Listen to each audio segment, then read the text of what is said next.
Muito boa noite. Eu dou as boas-vindas às pessoas que estão acompanhando, que vão acompanhar esse vídeo. É, é mais uma mesa de debates, mais um evento acadêmico do Instituto de Estudos Fiscais, aqui de Belo Horizonte.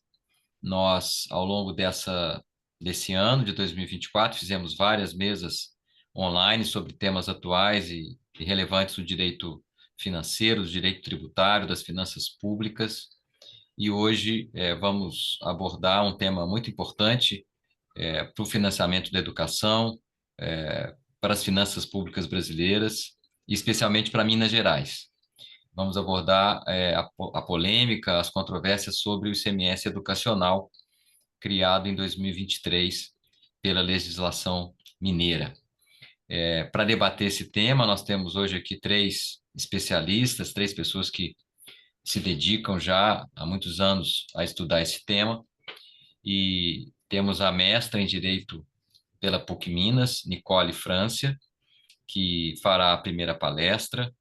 Temos também o professor Glauber Silveira, da PUC Minas e pesquisador da Fundação João Pinheiro, que fará a palestra de fundo, a terceira palestra. E temos também a doutora Paula Azevedo, que é doutoranda em Direito pela UFMG e está aqui representando o município de Contagem, a Procuradoria-Geral do município de Contagem. A doutora Sara Campos iria fazer essa palestra, infelizmente ela teve um problema de saúde, não pôde comparecer, mas eu tenho certeza que a doutora Paula Azevedo, como a própria doutora Sara Campos me disse, vai representar e vai abordar com brilhantez esse tema, da mesma forma que a doutora Sara Campos o faria. Esse evento, então, como eu disse, está sendo gravado e nós vamos disponibilizá-lo no canal do YouTube do Instituto de Estudos Fiscais. E eu convido a todos que estão assistindo esse vídeo para ver não só esse vídeo, mas outros de diversos temas que nós estamos elaborando ao longo desse ano de 2024. E também, se quiserem conhecer o Instituto de Estudos Fiscais, podem ter informações sobre ele no www.iefi.org.br.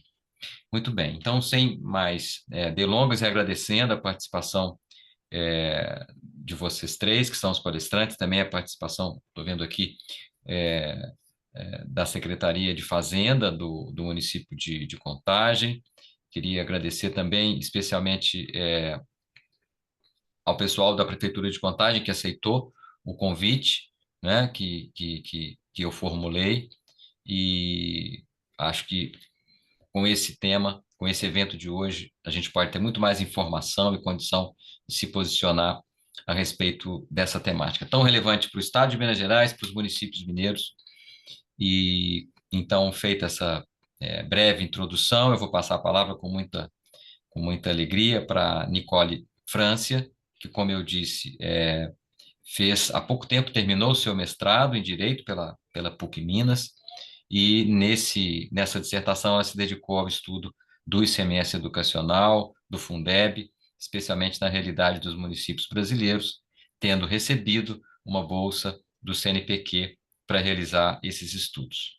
Nicole, muito obrigado pela presença, a palavra é sua. Boa noite a todos. Muito obrigada pelo convite, Marciano. É sempre uma honra. Boa noite a todos os outros colegas também, que eu já cumprimentei. Doutora Paula, muito obrigada pela presença também. Professor Glauber. Eu preparei para falar sobre a legislação mineira mesmo, me ater mais à legislação estadual mineira.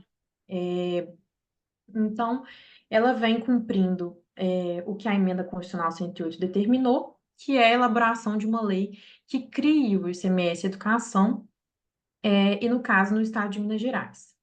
Em suma, né, a legislação mineira é a Lei 24.431, de 2023, e ela é uma lei que determina que 10% do ICMS que é distribuído do estado para os municípios, ele seja distribuído conforme o índice de educação do município. Então, ela cria o índice de educação do município, fazendo valer o que determinou a Constituição, alterando lá o artigo 158 por meio da emenda constitucional 108.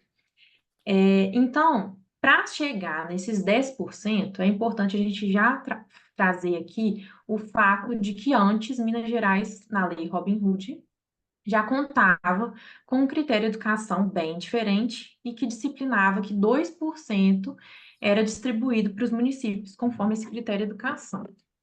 E agora, para fazer esse novo critério de 10%, conforme os ditames constitucionais, ele foi necessário alterar diversos outros critérios da lei Robin Hood. Então, assim, a gente vê que foram excluídos outros critérios e que houve também a redução de alguns, a criação de outros, de forma que se manteve a, uma crítica, né, que eu já faço aqui, é o fato de que manteve o excessivo número de critérios, né? A lei mineira sobre o ICMS e educação, ela vem criando esse ICMS e ela mantém esse problema, né? Que é o excesso de critérios da lei Robin Hood, isso não foi alterado.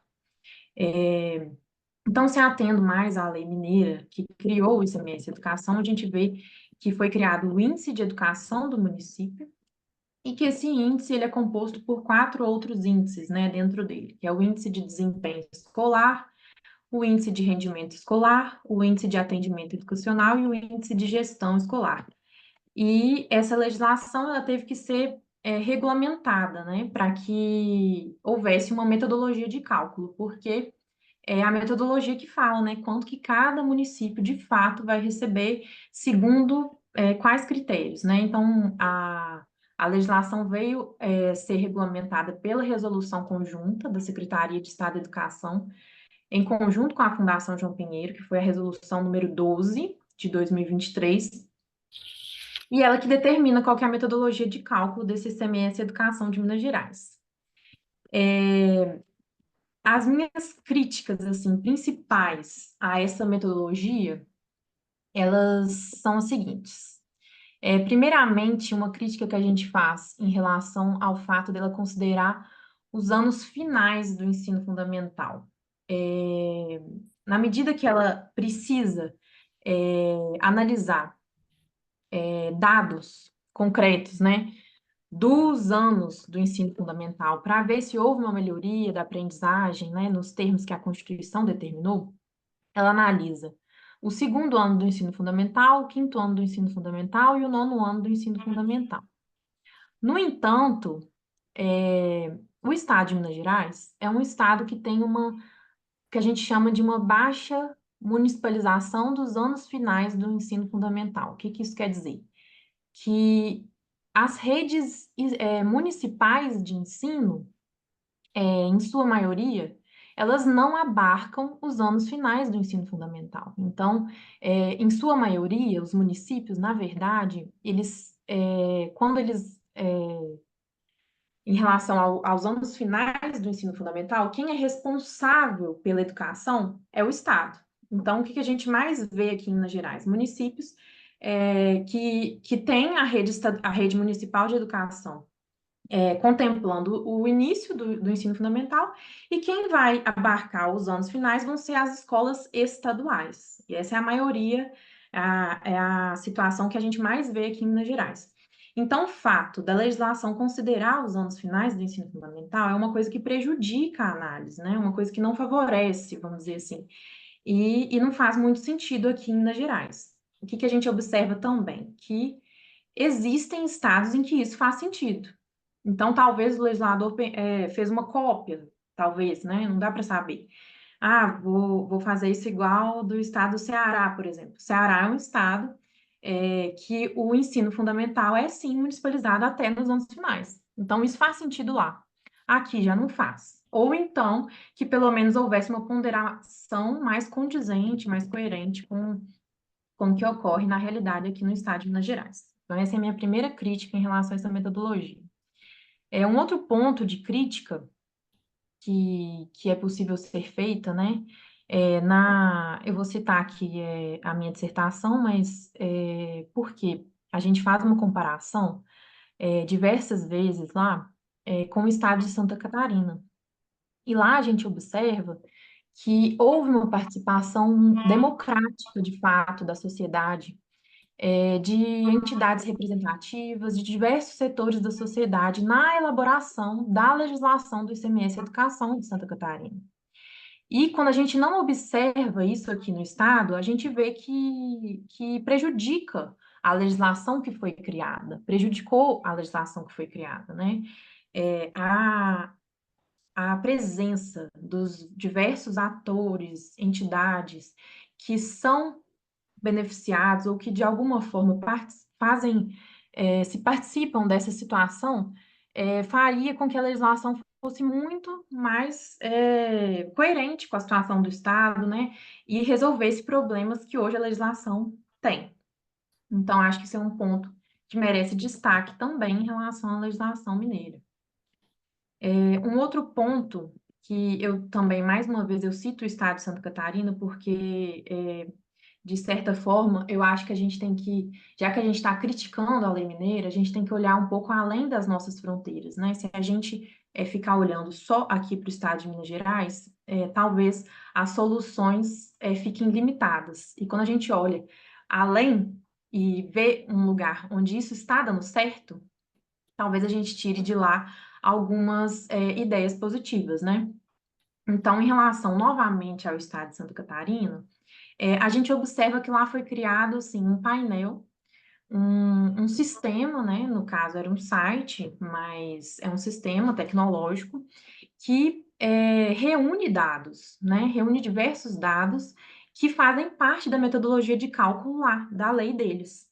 E aí é possível com que os gestores municipais, né, de todos os municípios do estado de Santa Catarina, consigam entender de fato o que eles fazem para melhorar a arrecadação do ICMS em relação a esse critério. O que eles não podem fazer para prejudicar que ponto, né? Assim, eu vou, por exemplo, aumentar o salário dos professores, isso aí vai me trazer algum retorno? Assim, isso coloca a situação muito mais prática, deixa de ser tão teórico, né? Deixa de ser tão difícil, fica muito mais palpável. Eu achei, assim, uma ideia sensacional que foi concretizada, né? Não é só uma ideia. Então, assim, quando a gente cita um lugar onde deu tão certo, onde, e talvez assim, se a gente nem falar, nem precisa falar que deu tão certo, mas onde está acontecendo, assim, de fato, né, que você vê uma discussão, você vê as pessoas interessadas e fazendo acontecer, eu acho que tem que olhar para isso, né? Já que a gente está falando de uma política pública que a Constituição, né, está dizendo que tem que ser feita, que ela promove melhorias na educação, por que não abraçar essa ideia, né? Assim, claro que e agora entrando numa questão importante, né, que eu acho que vai ser o auge da discussão aqui hoje à noite. O objetivo não é prejudicar os municípios grandes, né? Eu acho que a legislação, ela não tem que fazer isso. Ela não tem que prejudicar os municípios grandes. E se isso estiver acontecendo, que seja revisto, que seja alterado, vamos ver onde que estamos errando, né? E, e a gente observa que tem como fazer isso. Acho que esse é um ponto, né? Não adianta ficar só criticando a lei e não trazer propostas, né? E assim, não é simplesmente, vamos considerar o número de alunos. É um ponto. Precisa considerar. Acho que essa é uma crítica que precisa ser colocada aqui já.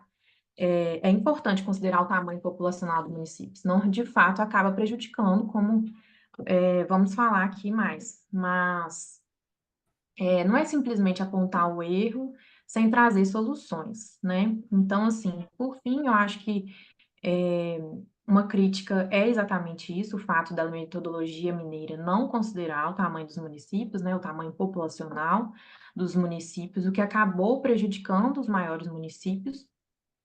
Na minha dissertação, eu também tive a oportunidade de analisar. Eu não tive muito tempo hábil, assim, só para explicar. Eu tinha que fazer o depósito da dissertação em novembro de 2023. E a lei mineira foi publicada em setembro de 2023, né? Então, eu tive pouquíssimo tempo para fazer ali, para mexer. E aí, depois o depósito definitivo mesmo, depois da defesa, foi no início desse ano. Então, o que que eu consegui fazer no início desse ano? Eu consegui analisar o mesmo período de 2023 no estado de Minas Gerais, comparado com o mesmo período de 2024, já com a lei funcionando. Então, eu analisei o mês de janeiro de 2023 no estado de Minas Gerais, comparado com o mês de janeiro de 2024. E aí, o que que foi possível de apurar? Foi possível apurar aqui Belo Horizonte, Nova Lima, Contagem, Juiz de Fora, Uberlândia, ou seja, né, eu estou falando aqui de grandes municípios, tiveram sua receita proveniente do ICMS diminuída no mês de janeiro de 2023, em comparação com o mês de janeiro de 2024. Mas, por outro lado, observei também que Uberaba e Betim tiveram suas receitas aumentadas nesse mesmo período, né? O que coloca a gente assim, não é só isso, né? A análise, ela tem que ser mais profunda, né? Assim, a gente precisa do auxílio de pessoas, é, estatísticos, economistas, que vão saber analisar de fato, né? Onde que está pegando ali para melhorar essa questão. E quando a gente analisa a metodologia de cálculo de outros estados, por exemplo, né, foi possível de eu fazer uma análise que foi lá, tá lá na minha dissertação, do estado de São Paulo, do estado de Santa Catarina, do estado do Rio Grande do Sul, estados onde foi considerado o tamanho populacional do município, né, na metodologia de cálculos deles para a apuração do ICMS Educação deles, lá do critério que eles criaram. Então, nesses estados não se observou essa discrepância, essa dificuldade em relação aos municípios grandes. Então, assim, é importante que isso seja considerado, né? Como eu já falei antes, a intenção da legislação, né? A Constituição fala, no artigo 158, critérios educacionais que considerem o aumento, né? Que considerem o aumento do aprendizado, o aumento, melhorias do aprendizado, o aumento da equidade, considerando a condição socioeconômica dos educandos, né? Então, a gente tem que olhar para isso sem excluir, né? Sem falar, é só melhorias educacionais, socioeconômicas e pouco importa a receita dos municípios grandes. Não, não é isso, né? A gente não é a melhoria de um âmbito social e perder de outro lado, né? Não, o ganho tem que ser completo, né?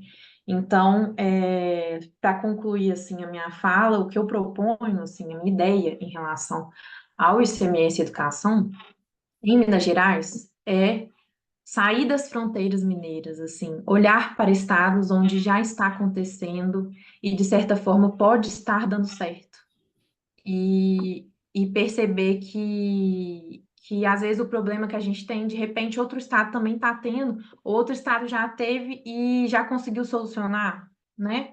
Então, o que eu acho importante agora, nesse momento, é realmente olhar para além das fronteiras mineiras. É isso. Muito bem, muito obrigado, futura professora Nicole, pela sua Obrigada. exposição.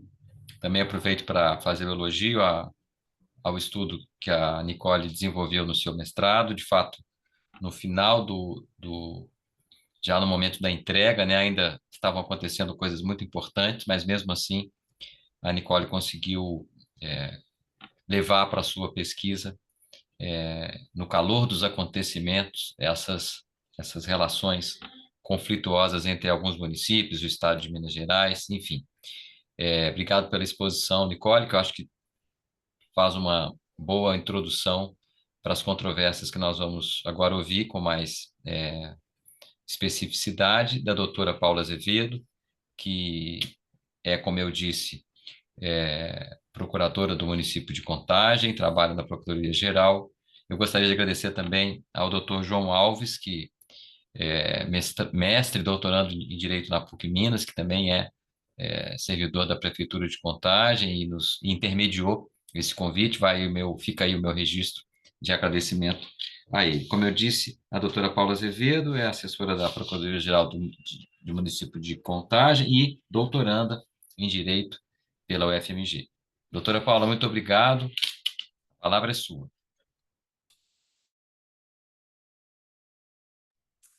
Eu que agradeço, professor Marciano, pela oportunidade, com certeza é uma oportunidade excelente, né? A gente conseguir trazer a realidade, um pouquinho da experiência, um pouquinho da luta que Contagem vem aí enfrentando com relação ao ICMS educacional. Agradeço pela oportunidade, né? Como dito no início, essa é a fala da professora da doutora Sara, que é a nossa procuradora-geral. Hoje eu estou como assessora da Procuradoria e venho acompanhando aí um pouquinho dessas discussões que envolvem o ICMS e educação aqui em Minas Gerais. Nós, da Procuradoria, juntamente com a Controladoria e também com a Secretaria de Fazenda, inclusive nosso secretário está aí, que eu já vi presente, que é o Dalmi, ele também vem enfrentando essa batalha para a gente poder conseguir comprovar que sim, o ICMS Educação ele é de grande importância e o que a gente pode, como dito pela própria doutora Nicole, como que a gente pode aprimorar essa situação para que a gente consiga atender os interesses sociais da legislação, mas também atender de um modo mais abrangente, né, digamos assim, para que a gente não consiga visualizar somente um indicador dentro do município e causar uma grande discrepância no que diz respeito ao ICMS. Bom, deixa eu só essa parte inicial da palestra, abrindo exatamente o que a doutora Nicole já fez, ela já fez a nossa exposição, já disse exatamente como funciona a distribuição do ICMS aqui. A gente estava preparando também trazer um pouquinho do breve histórico, né, de trazer exatamente essa ideia de como que Tá bom, o tá bem. ICMS ele veio sendo esse repasse, né, a distribuição do recurso referente ao ICMS, ele vem sendo tratado dentro de Minas Gerais. Então a gente vem lá com o Decreto-Lei de 1991, que ele privilegiava os municípios que eram municípios mineradores, e isso acabou concentrando muito o repasse em municípios que eram mais economicamente mais privilegiados, até a nossa lei hoje, a nossa lei denominada, né, Lei do ICMS Solidário, que veio aí com essa perspectiva de um repasse do ICMS, levando em consideração os fatores sociais, para que a gente, de fato, consiga aumentar aí, a equidade na distribuição desse recurso. A emenda constitucional, ela veio, então, para poder trazer esse enfoque, como disse pela doutora Nicole, de forma específica, ela apresenta o ICMS Educação e ela diz que a gente precisa de levar em conta, e eu estou fazendo questão de repetir isso, porque essa é a principal parte, é a nossa principal batalha com relação exatamente a essa frase, que a gente precisa de levar em conta indicadores de melhoria de resultados de aprendizagem e aumento de equidade, né, considerando o nível socioeconômico dos educandos. Então, qual que é a nossa intenção? A nossa intenção é sempre identificar qual é o estudante que está sendo beneficiado, quantos estudantes que vêm sendo beneficiados, porque é exatamente essa a proposta da emenda constitucional. Se a gente, por exemplo, se a gente consulta na tramitação da emenda constitucional 108, se existe um parecer que foi votado dentro do próprio Senado Federal, que ele fala que a ideia dessa emenda constitucional é o aumento da equidade na distribuição do repasse do ICMS, no que diz respeito à educação. Então, a ideia principal do ICMS Educação é incentivar os municípios para que eles tenham a possibilidade, para que eles tenham vontade de cada vez mais municipalizar o ensino, como disse pela doutora Nicole. A gente tem um déficit muito forte com relação à municipalização nos anos finais, e aí qual que é a ideia? Olha, se você se empenhar, município, se você fizer a sua parte, você vai ter um repasse maior. Então, é essa que é a ideia principal, acredito eu. E aí a lei estadual, ela veio aumentando de 2% para 10%, e esse é o principal ponto. Então, muitas vezes, Contagem, a gente vai falar um pouquinho, né, da experiência de Contagem. Contagem, no janeiro de 2023, ele teve um repasse de cerca de 300 mil com relação ao critério educação em janeiro de 2024, que o percentual saiu de 2% para 10%, a gente baixou para 200. Então, não é simplesmente uma queda de recurso de 100 mil reais dentro de um mês, é uma queda de recurso que representa muito mais, porque o critério educação passou a representar 10%. Então, a gente fala um pouquinho desses indicadores, a gente vem trabalhando esses indicadores, tanto o indicador de desempenho, a forma como ele foi disposto, e aí o indicador de desempenho, ele representa 50% desse índice de educação, o indicador de rendimento escolar, ele representa 20% desse índice de educação, o de atendimento e o de gestão, eles representam 15% nesse índice de educação que foi criado pela Lei 24431, que é a lei que alterou a Lei Roubinet, criando esse critério de educação. E aí, é aí que chega, né, o nosso ponto principal da nossa experiência, é aí que a gente começa a nossa batalha, porque a gente entende que a maneira como foi regulamentado o índice de educação, a maneira como o ICMS Educação foi regulamentado no estado de Minas Gerais, foi uma maneira que ela acaba violando o próprio direito fundamental à educação, ela acaba violando o princípio da isonomia, da proporcionalidade, da razoabilidade, do federalismo cooperativo. Se a gente fala de uma queda de uma distribuição de recursos, que esse recurso é exatamente para uma execução de uma política pública, a gente pode falar de uma vedação ao retrocesso social numa perspectiva de uma ausência ou diminuição de repasse nesse sentido também. É o que a gente vem buscando. De forma alguma, e aqui falando como, né, como uma assessora da Procuradoria-Geral do município de Contagem, a gente nunca foi contra o ICMS Educação, muito pelo contrário, a gente entende exatamente qual é a proposta e a gente defende essa proposta do ICMS Educação, mas a forma como a lei foi regulamentada, nós envidamos alguns esforços para poder entender que os índices, os indicadores, eles não foram trabalhados da forma correta. Com base nisso, nós começamos a juntar dados e dizer assim, mas como está funcionando esse índice de educação? Como que ele tem sido feito?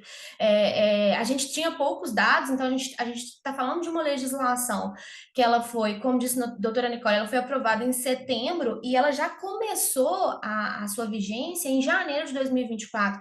Então, o governo ele teve 2 meses para poder fazer a regulamentação dessa legislação e exatamente no escuro, né? A sensação que eu tenho, eu particularmente, né, a sensação que eu tenho é de que a regulamentação e a proposta, a forma como os indicadores foram apresentados, foi uma forma no escuro. Então, eles não tinham ideia qual que seria o resultado disso, eles não tinham ideia de qual que seria a proporção dos danos com relação à queda nesse recurso, enfim. E acabou pegando todo mundo de surpresa. Os municípios populosos, os municípios menos populosos que receberam uma grande quantia, os municípios populosos que tiveram uma queda brusca nesse rendimento, e a gente começou a juntar esses dados, a coletar esses dados, a gente começou a ver situações que eram situações discrepantes entre municípios que tinham o mesmo índice de educação, e se a gente jogava isso para dentro da realidade do município, e aí utilizando o número de alunos que era atendidos, e deixando claro que a nossa ideia nunca foi de levar somente em consideração o número de alunos, o número de matrículas, mas que esse número de matrículas seja utilizado como um fator de ponderação, a gente começou a ver municípios, e aí utilizando a Contagem tem quase que o mesmo índice de educação do município de Bonfinópolis de Minas. Contagem atende mais de 58 mil alunos. O município de Bonfinópolis de Minas atende 616. Em Contagem, o valor beneficiado, né, o valor do benefício por aluno seria por volta de R$ 3,57.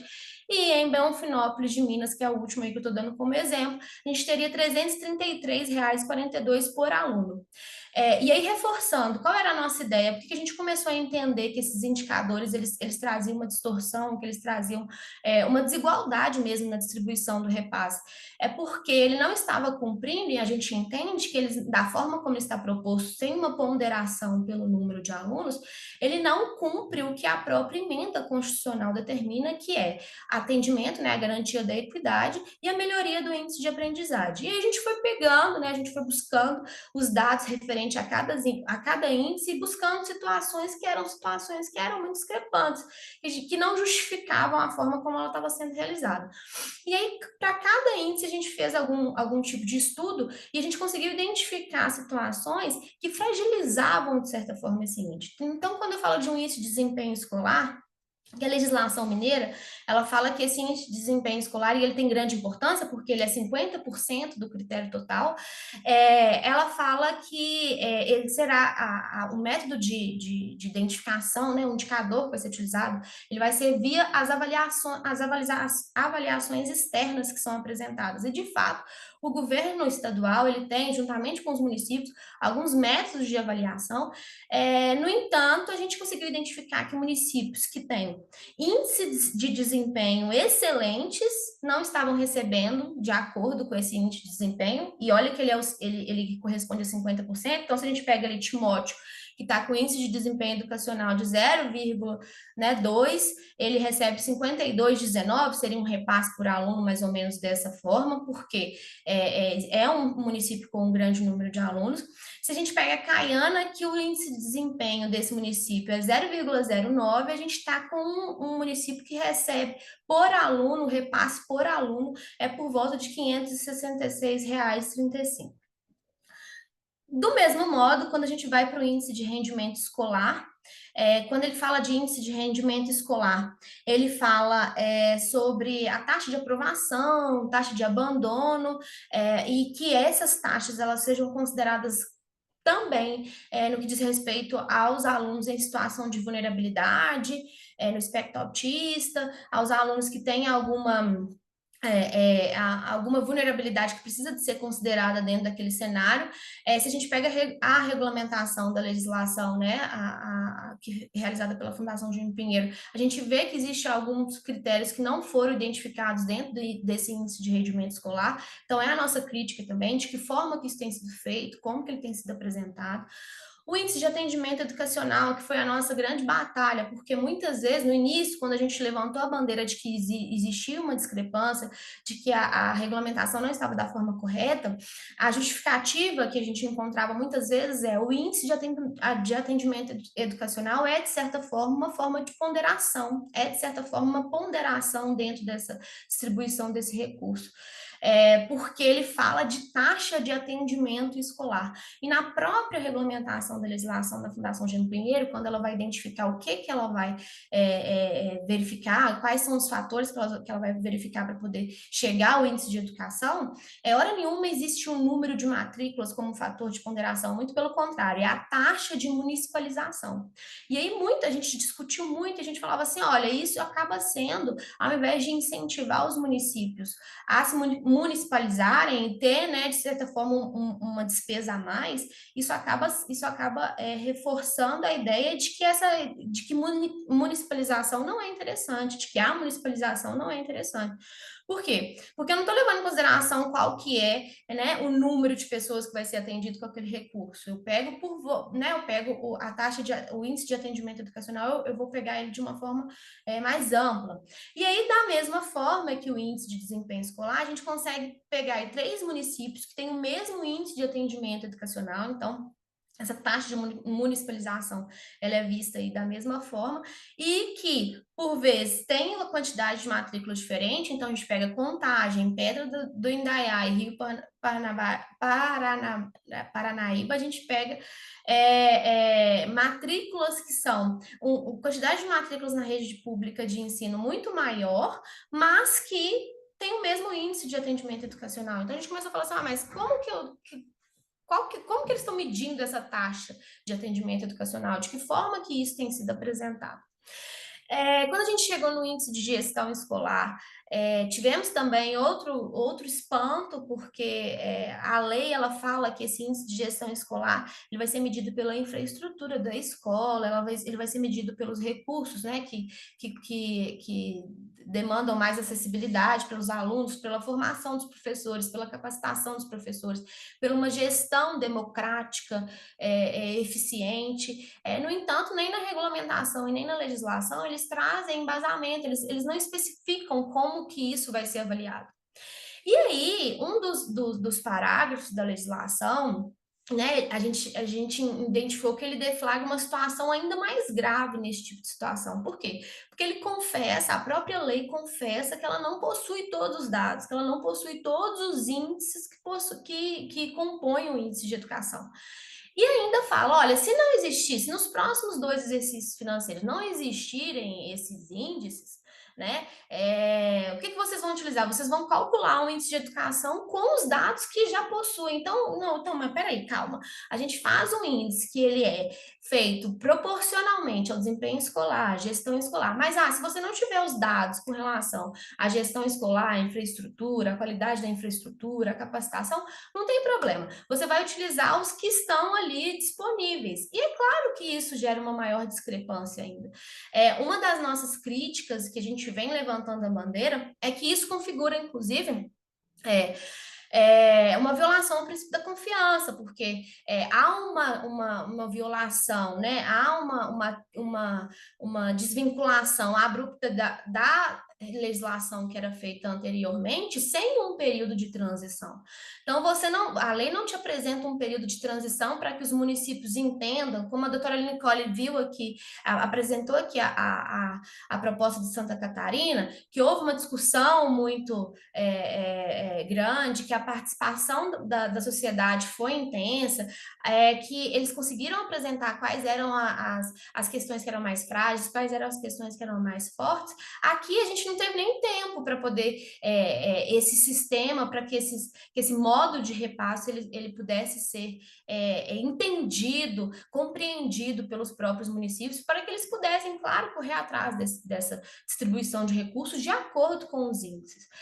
A nossa sensação também, né, e eu fico muito tranquila quando eu vejo alguém que fez uma dissertação na área, que teve uma pesquisa profunda, que ela fala que há um excesso de critérios, porque muitas vezes quando a gente apresenta que há um excesso de critérios, isso é rechaçado, isso não, tem que ter mesmo muitos critérios para que sejam atendidos de uma forma mais ampla, mas isso não significa ter um critério que ele é composto por vários indicadores, por várias ponderações, isso acaba por prejudicar o próprio índice de educação.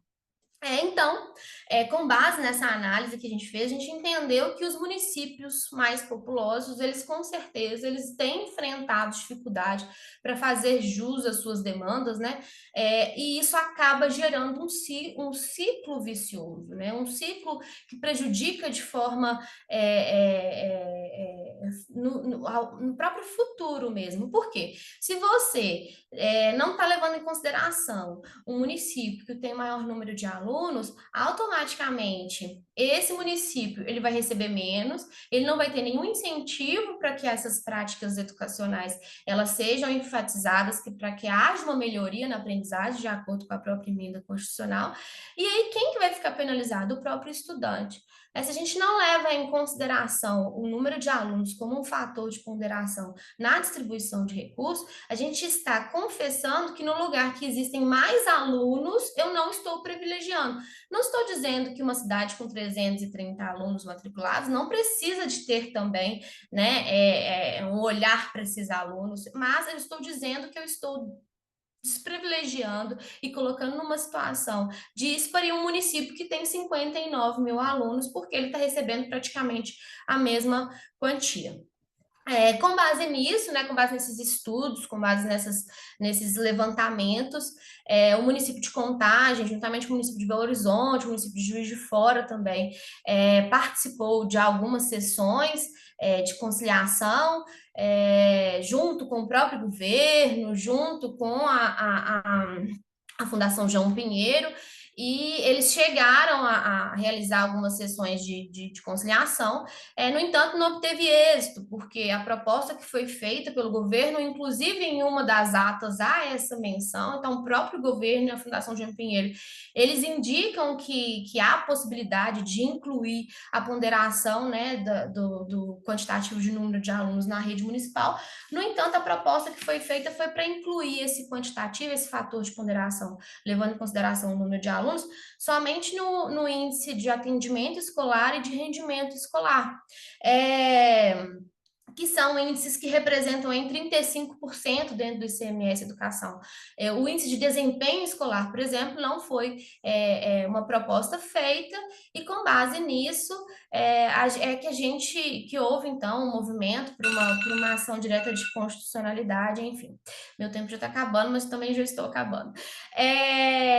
A gente apresenta dentro dessa proposta a gente entrou como amigo da corte, né, e já adiantando, a gente entrou como amigo da corte, né, a ação direta de inconstitucionalidade que está tramitando, e a gente apresenta exatamente a situação de Santa Catarina, Rio Grande do Sul, de São Paulo, e a gente informa que existem 21 estados que utilizam o indicador de número de matrícula como fator de ponderação, e para comprovar que essa nossa ideia, né, que indicar aí o número de matrícula como fator de ponderação leva uma situação mais equânime, a gente refez aquela primeira tabela que eu apresentei para vocês, fazendo essa ponderação por número de aluno, e a gente consegue identificar que aí o repasse por número de aluno fica muito mais igualitário, a situação ela fica menos discrepante.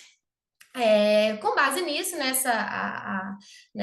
em todos esses estudos, a gente não conseguiu, não houve um acordo por parte do governo, a gente não conseguiu fechar isso nas sessões de conciliação, então foi preciso uma ação direta de inconstitucionalidade, que foi feita por um partido.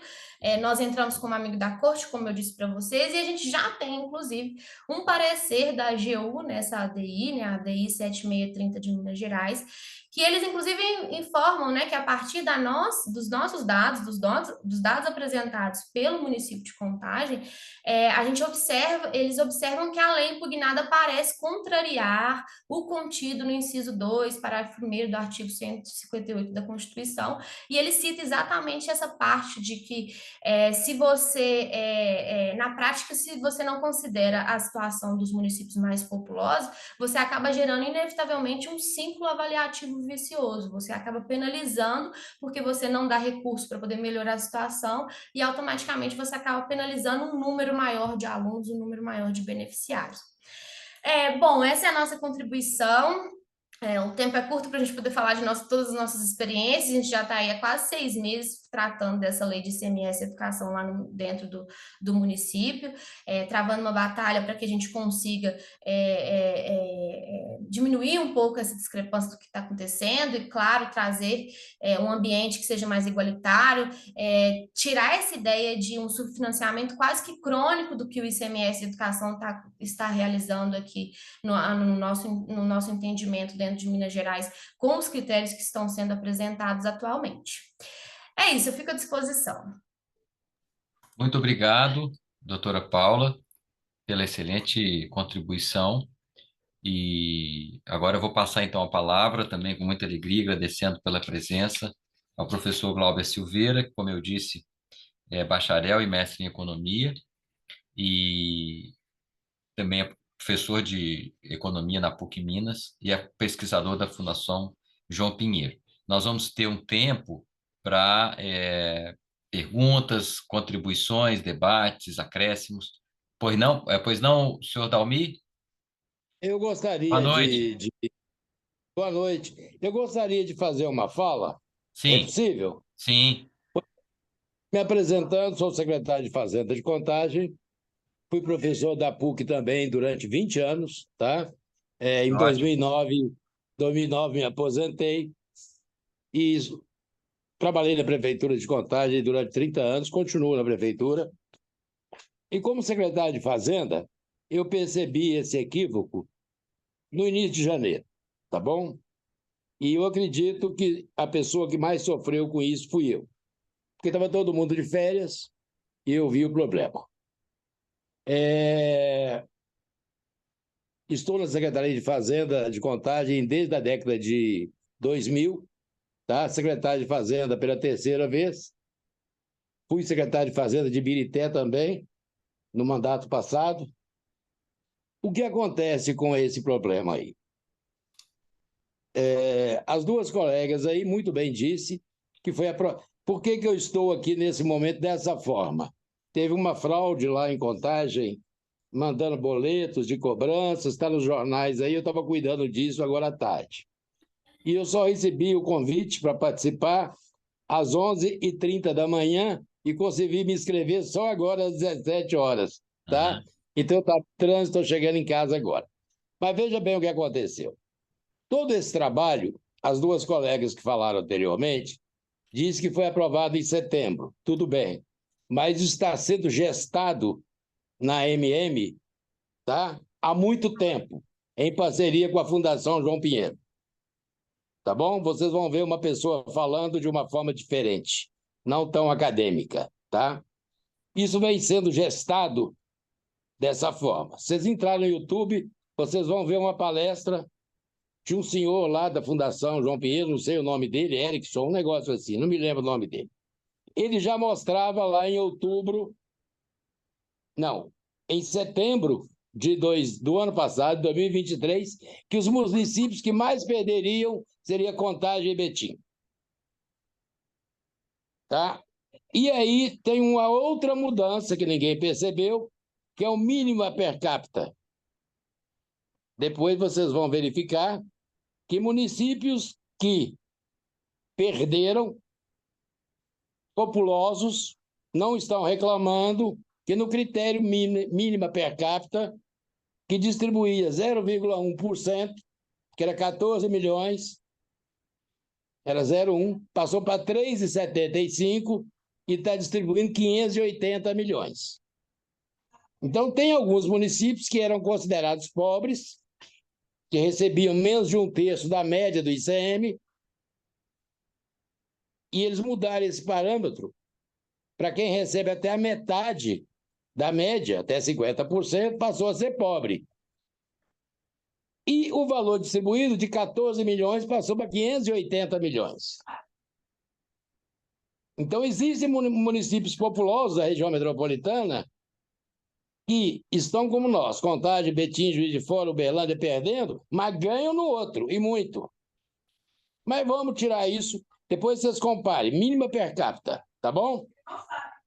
Mas aí o que aconteceu? No início de janeiro, eu, tá? Fiz a minha LOA, fiz tudo, falei, poxa, mas o que é isso aqui que caiu aqui de CMS? Se eu tenho uma população que é 3% da população de Minas, eu devo ter o aluno na mesma proporção. Por quê? Porque ninguém sabe nada que está lá. Aquilo é uma caixa preta, a Fundação João Pinheiro. Tá? Aí eu fui fazendo conta. Quando eu fui verificar, e eu já tinha estudado Rio Grande do Sul, tinha estudado Santa Catarina, e vocês têm que entender uma coisa, quem está estudando isso. Existem legislações que foram após a emenda constitucional 108. Então, ela tem os parâmetros constitucionais, que é os 10% constitucional. Quem tem legislação anterior à emenda complementar 108 era a lei Robin Hood. Não dá para comparar Ceará com ninguém, porque lá era uma outra realidade. Tá bom. Se nós estamos distribuindo ICMS, nós não estamos distribuindo nada de educação, é ICMS, nós temos que ter dois parâmetros. Um qualitativo, que é o único que está sendo usado para distribuir o ICMS. Por exemplo, Contagem tirou 0,15. Eu vou fazer uma reunião com a Secretaria de Educação e falo com ele, olha, vocês tiraram 0,15. É bom ou é ruim essa nota? 0,15 é nota? Não é nota aquilo. Aquilo é um índice que eles consideraram mensurando a qualidade do ensino. E quando você distribui recurso público, você tem duas variáveis. A qualitativa, o SUS, por exemplo, é por população. Qualitativo, né? A síndrome disso, aquela região tem um problema, outro. E você tem que ter a outra variável, que é o quantitativo. Se vocês compararem com a de Santa Catarina, é idêntica.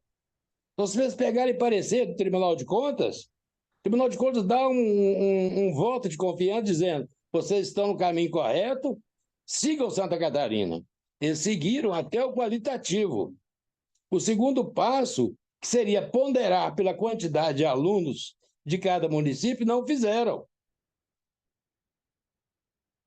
Será que na Fundação João Pinheiro eles não conseguem, com um monte de técnico, saber que você distribui recurso público sem você considerar o quantitativo? É um equívoco enorme. Só para ilustrar, no primeiro quadrimestre deste ano, até abril, BH recebeu R$ 4,00 por aluno e também do Mato Dentro recebeu 7.800, me parece.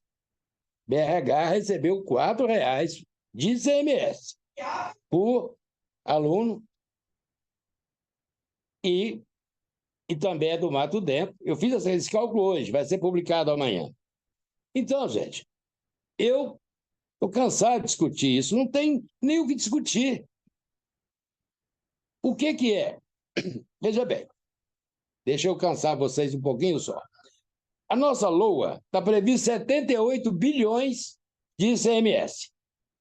78 bilhões. 25% são 19 bilhões e meio.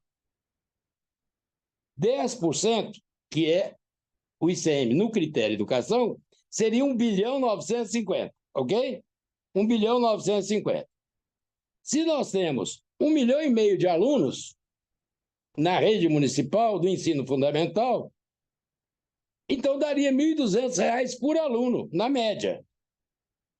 Seria 1 bilhão 950 dividido por 1,5 milhão de alunos. Daria R$ 1.200 por aluno.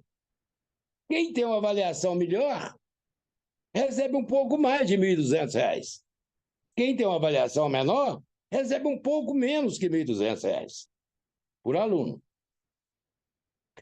Se tivéssemos discutido isso, não tivesse deixado na mão da AMM, nós poderíamos dizer o seguinte: vamos reservar 10% desse valor para aquelas cidades que estiveram mais vulneráveis, com a nota muito ruim.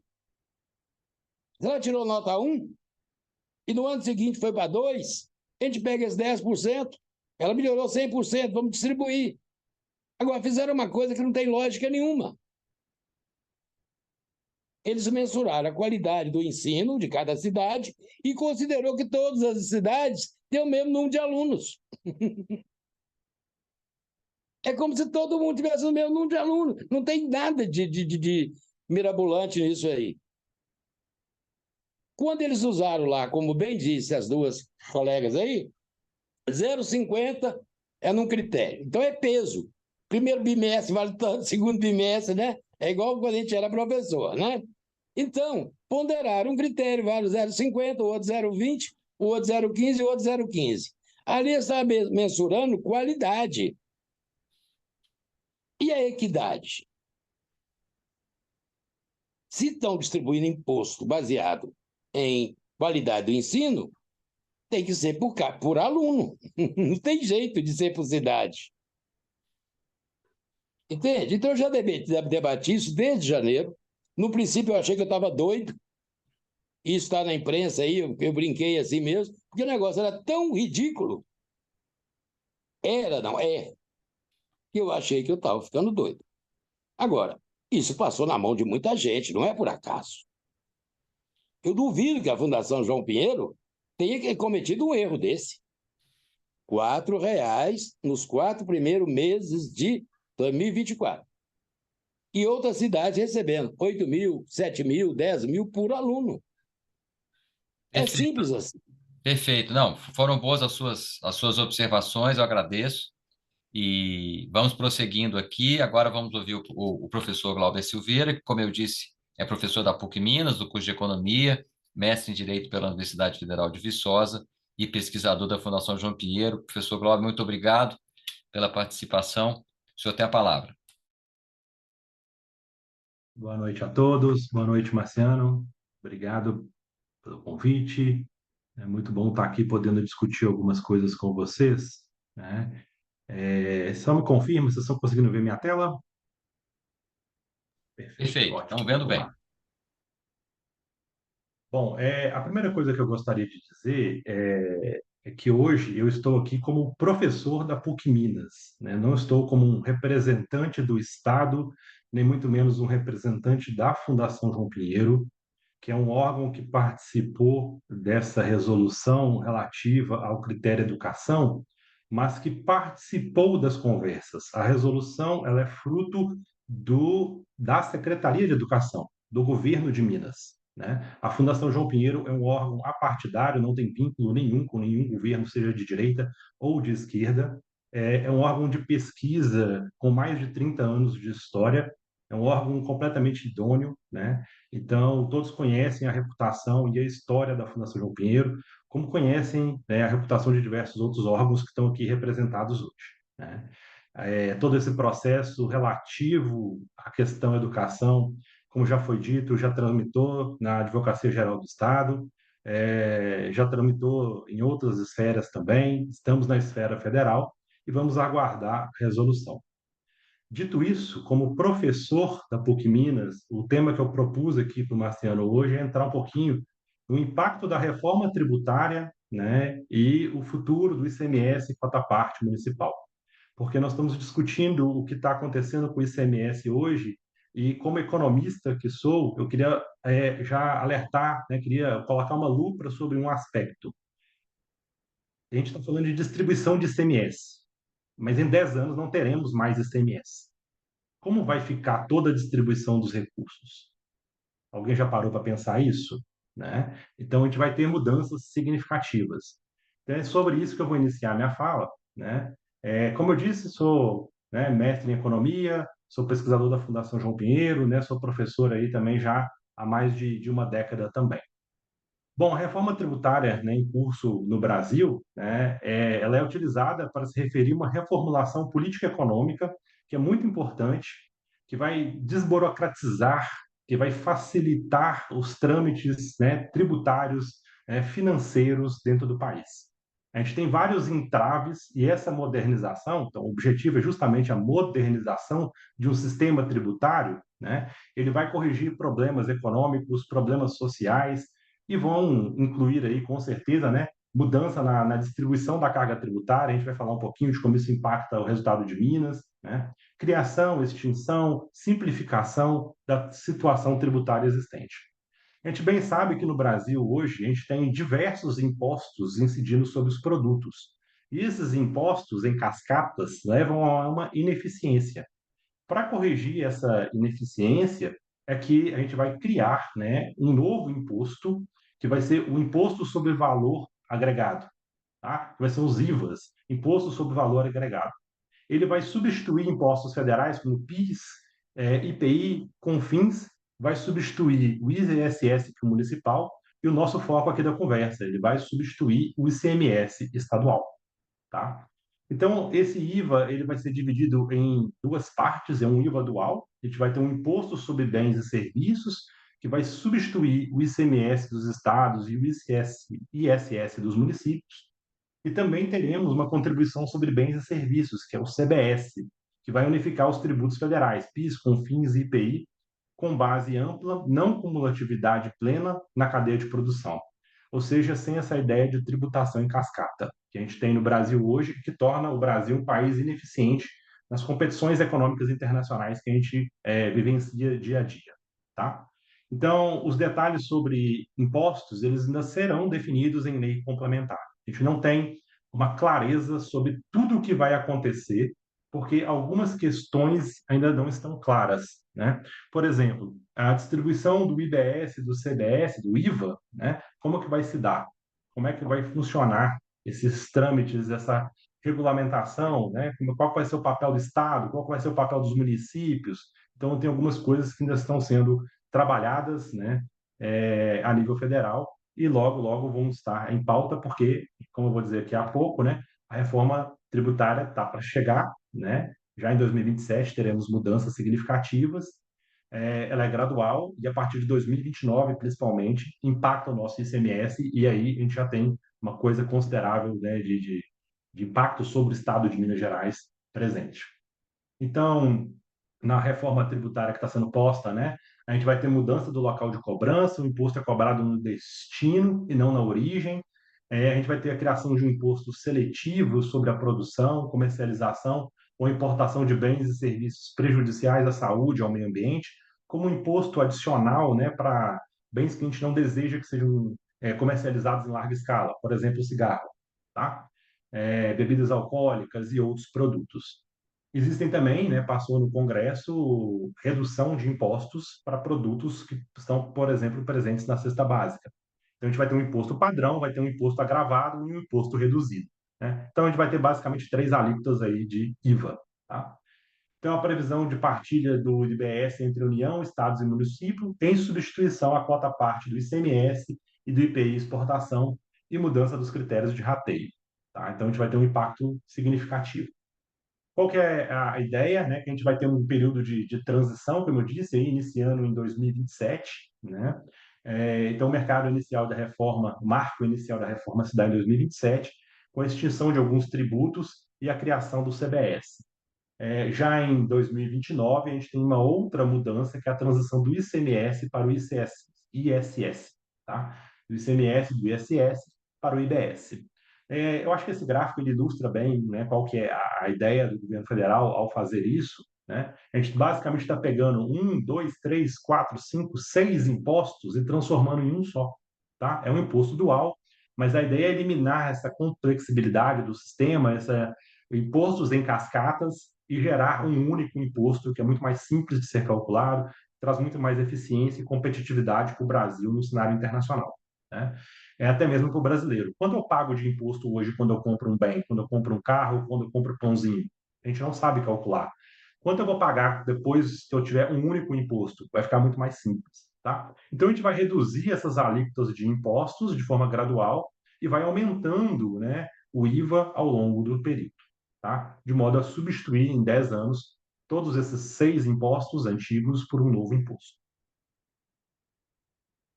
Bom, aqui eu não vou passar todos os slides entrando em detalhes, né? Mas só para dizer que essa regulamentação precisa de novas leis, como eu disse, né, a serem escritas ainda, né? Mas vamos focar no que a gente vai precisar, né? Como que é a Lei Robin Hood em 2023? Ou seja, a Lei Robin Hood lá em meados de 2023. Ela vigorava com 18 critérios, tá? A gente também concorda que é um excesso de critérios, e eu, dentro da fundação, como professor da PUC, também concordo com isso. Minas Gerais tem o maior número de critérios, nenhum outro estado tem tantos critérios quanto Minas Gerais. Então, é adequado, é recomendado essa redução.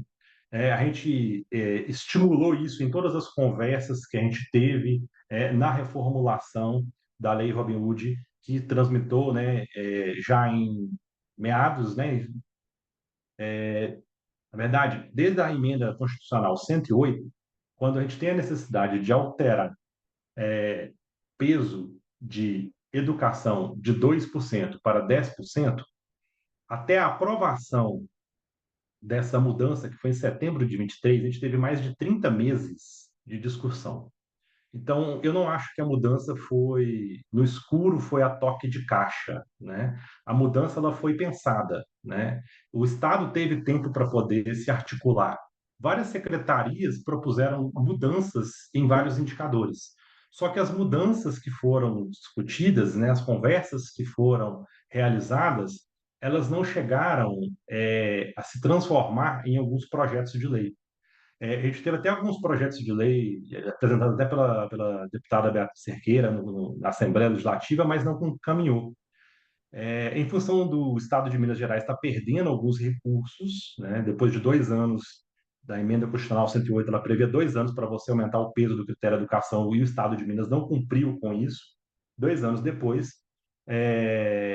o Estado foi pressionado a fazer isso numa velocidade tremenda, né? Então, isso passa, essa nova proposta que a gente vai ver, né, a nova Lei Robin Hood de 2024, né, que começa a vigorar em janeiro de 24, mudando o peso da educação de 2 para 10, passa dentro da Assembleia Legislativa em menos de um mês, tá? Então, dentro da Assembleia Legislativa, a velocidade de tramitação realmente foi muito rápida por uma necessidade. O Estado já estava há 30 meses atrasado em relação ao que a emenda constitucional previa, tá? E perdendo recursos.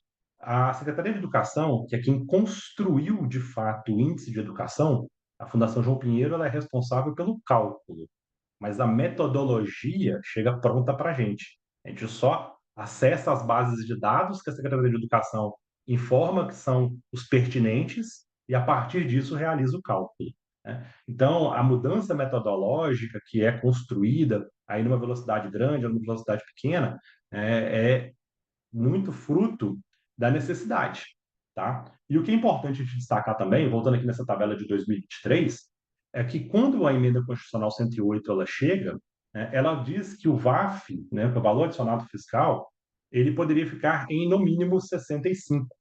Minas Gerais foi o único estado a manter um VAF em 75%. Quando o Estado mantém o VAF em 75%, a ideia do legislador, a ideia do Estado, do meu ponto de vista como professor, foi favorecer os municípios grandes. Porque quem tem os maiores VAFs são, notadamente, os municípios maiores. Então, você manteve essa ideia dos municípios grandes serem beneficiados dentro do VAF. Outros critérios tiveram que ser alterados, né, e alguns até eliminados, né, como população, saúde e receita própria, para acomodar isso. Então, o critério saúde, por que ele é eliminado? Um critério que teoricamente é tão importante. Porque a saúde já recebe recursos de outras fontes. Não precisa ser via transferência do ICMS. E aí uma discussão interessante é que os recursos, eles não são carimbados. O que você recebe via educação não tem que ser gasto com educação. O que você recebe via VAF não tem que ser gasto no desempenho econômico do município, tá? O que você recebe lá de ICMS e turismo não tem que ser gasto em turismo. Então, acho que isso é importante a gente destacar também, porque muitas vezes a gente escuta muitas pessoas dizerem que eu parei de receber um determinado recurso por uma determinada rubrica e agora eu não tenho como mais realizar uma política naquela área. Não é verdade. Os recursos nunca foram carimbados, tá? Então, a gente tem essas mudanças que foram postas na Assembleia, tá? Então, a Assembleia, atendendo a uma necessidade da Constituição, faz a alteração aí, né? E aí a gente elimina, a Assembleia elimina o critério população, elimina o critério saúde, elimina o critério receita própria. O critério educação, que é o foco de toda a discussão aqui, né? Ele passa de 2% para 10%. A gente tem estabelecimentos penitenciários subindo de 0,1 para 0,5, a mesma coisa acontecendo com esportes e com turismo, né? O critério ICMS solidário ele tem uma redução de 4,14 para 1,89, né? E o critério mínimo per capita tem um crescimento de 0,1 para 3,75. Como é que vai ficar com a nova reforma tributária que está em pauta, está andando no Congresso? Na verdade, já foi aprovada no Congresso e agora ele está em fase do Congresso de desenvolver leis complementares. Vai acabar com praticamente todos os critérios. Eu vou dar um clique e vocês vão ver como muda. Vai acabar VAF, que é a principal fonte de recursos dos grandes municípios, né? Toda a importância que o VAF tem até hoje vai desaparecer. Isso vai ser substituído pelo critério população com peso de 80%. A gente mantém o critério educação com peso 10%, mantém o critério meio ambiente com peso 5%, né? Na verdade, o critério meio ambiente ele até tem uma curiosidade aqui, né? Porque o critério meio ambiente, né, ele é em Minas Gerais 1,1, né? E vai ter que crescer para 5%. E o critério cota mínima também em 5%, sendo que o critério cota mínima, né, que é equivalente a mais ou menos o que a gente tem aí do ICMS solidário, né, eles estão propondo uma nova leitura do que a gente chama de cota mínima, que é uma distribuição igual para todos, tá? A gente reduz esse critério, cota mínima, tá? De 5,5 para 1,5, né? Então, o Estado, o legislador, ele reduz o peso em 2023, setembro, né, para vigorar em 2024, ele reduz o preço do critério cota mínima, sabendo que vai ter que aumentar no futuro, tá? Então, a Lei Robin Hood vai sofrer grandes mudanças, principalmente a partir de 2029. O que a gente tem aqui ainda, né? Um outro detalhe é que a gente chamou de tipologia dos critérios de rateio. Existem critérios pacíficos que não demanda nenhum município tomar nenhuma atitude, né? São critérios que não vai ter nenhuma regulamentação estadual e que o município nada pode fazer, tá? Ele não tem que tomar nenhuma iniciativa, ele não tem que apresentar nenhum documento, como acontece hoje, por exemplo, no setor de turismo. Você pontua no critério ICMS turismo caso você se mostre, né, caso você comprove que você tem determinados estabelecimentos destinados ao turismo, né? E meio ambiente, a mesma coisa, e por aí vai. Então, são critérios pacíficos, sem regulamentação estadual, alheios à governabilidade municipal. População e cota mínima. Tá? Critério população, da onde vai vir? A gente vai falar daqui a pouquinho, mas é do IBGE. Cota mínima igual para todos. Não tem governabilidade nenhuma para nenhum município questionar. Os critérios que a gente chama de contenciosos, 15%, né, que demanda a regulamentação estadual e o município pode incidir sobre os resultados. É o critério meio ambiente e o critério educação. Indo para esses critérios pacíficos, como eu disse para você, né, são os critérios que não existe regulamentação, que o município pouco pode incidir, né? Em relação ao critério atual, houve o deslocamento do principal critério de rateio dos recursos do VAF para a população. Então, o que o legislador, o que o Congresso, né, a nível federal está colocando não importa mais quanto cada município produz, né? O critério não será econômico, não é o VAF, vai se importar quantas pessoas vivem em cada município. E o quantitativo de pessoas, né, essa ideia quantitativa vai aparecer no critério população, né? Os outros critérios não têm esse viés tanto quantitativo. E o cota mínima também é um critério quantitativo, que é um critério, né, onde você tem um recurso dividido igual por todos. Então, a ideia é que esses dois critérios, né, pacíficos sejam os critérios quantitativos da nova lei. Tá? E eu estou falando aqui de uma coisa que já está aprovada no Congresso Federal. Então, como que a gente vai calcular a população de um município? Através do IBGE. O IBGE tem o censo demográfico, que ele é realizado a cada 10 anos. Né? O IBGE tem uma contagem populacional, que é realizada também a cada 10 anos, mas sempre nos anos de finais 5, ou seja, de 5 em 5 anos a gente tem ou essa contagem populacional ou o censo demográfico. Nesse intervalo, né, dos anos 1, 2, 3 e 4, o que a gente faz é uma estimativa populacional. Então, o IBGE vai passar a ter uma importância muito grande, né, no cálculo da população, que vai refletir na distribuição de recursos. O critério cota mínima, como eu disse para vocês, né, é um critério onde a gente vai dividir um valor, né, que é de 5% igual para todos os 853 municípios do estado. Tá? E como eu disse para vocês, uma curiosidade, né, que o cota mínima, né, de 2009 até 2023, ele tinha um peso de 5,5, de 2024 a 2028 ele vai passar, né, com a nova lei, né, ter o peso de 1,5, e a partir de 2029, né, ele volta a ter um peso superior. Então ele desceu para poder subir. Os critérios contenciosos, né, eles serão afetados pela qualidade das políticas municipais das áreas finalísticas, educação e meio ambiente. Ele tem um perfil de indução de políticas públicas nas áreas finalísticas e de premiação por meio dos melhores resultados alcançados. Ele demandará um intenso debate para fins de regulamentação em cada unidade da federação. Então, o que a gente tem falando de ICMS ecológico, né? Eu não vou entrar nos detalhes aqui, mas esse é o ICMS ecológico atual, né? 45,45% dos recursos, né, que vão para o ICMS ecológico, lembrando que ele tem um peso de 5%, visa aí, né, atender os sistemas de tratamento ou disposição final de lixo ou de esgoto sanitário. Mais uma parcela de 45,45 visa aí principalmente, atender as unidades de conservação estaduais, municipais, federais, estaduais e particulares que existem dentro do estado.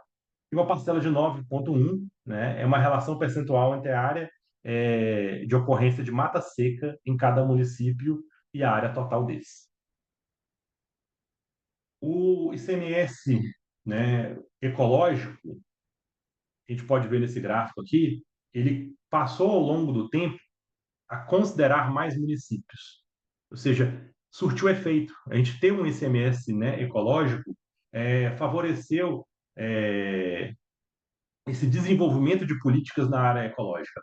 Se no ano de 2000 a gente tinha 227 municípios que poderiam receber repasse pelo ICMS ecológico, que demanda a habilitação do município, em 2012 esse número já alcançava 575. E em 2023 esse número saltou para 707. Os municípios têm tomado atitudes buscando receber mais do ICMS ecológico. Eu posso avançar aqui a gente só está descrevendo um pouco mais do ICMS ecológico, né? O número de áreas protegidas do estado saltou de 110 para 440 e depois para 916, tá? Então, o número de áreas protegidas crescendo consideravelmente. O percentual do território protegido, a mesma coisa, ele foi ampliado ao longo dos anos. Os números são bons, sim, né? Mas a gente sempre tem coisas a apontar, né? O Brasil atualmente, com um total de 2.000 unidades de conservação, né? Entre unidades de nível federal, estadual e municipal, cobre cerca de 18% do território continental do país e 26% das áreas de marinhas, né? Comparando internacionalmente, esse número ainda é baixo, tá? Então, a gente tem, né, esse aspecto de ICMS educacional, baixos valores oferecidos aos municípios, problemas da metodologia, né, falta de governabilidade do município sobre algumas áreas de preservação estadual, federal, notadamente no que diz respeito ao fator de conservação. O novo IBS ecológico já está posto, né, pelo Congresso, né, é os 5%, com base em indicadores de preservação ambiental, de acordo com o que dispuser a lei estadual. Ou seja, a nossa Assembleia vai ter que discutir. Tá? E aí, eu acho que é o momento de todos os municípios se fizerem presentes, né, através de seus representantes, e fazer essa discussão de uma forma bem clara, bem objetiva, para evitar problemas de judicialização posterior. Porque eu acho que esse é o espaço para poder se discutir.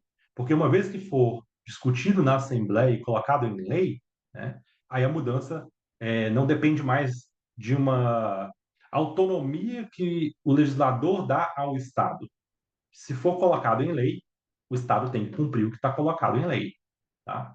Então, o escopo, quando você fala em indicadores de preservação ambiental, é muito amplo. O que é indicadores de preservação ambiental? Né? Então, como o escopo é amplo, precisa dessa discussão. Então, só essa ideia, de novo, eu coloquei aqui alguns slides, depois eu posso mostrar, né? O que é preservação ambiental, né? Esse conceito de preservação, ele difere um pouquinho do conceito de conservação, né? Que é o que a grande maioria dos estados fazem hoje. Estão questões não respondidas. No critério educação, né, como a gente já tem colocado aqui, ele é o que gerou as maiores polêmicas recentes, né?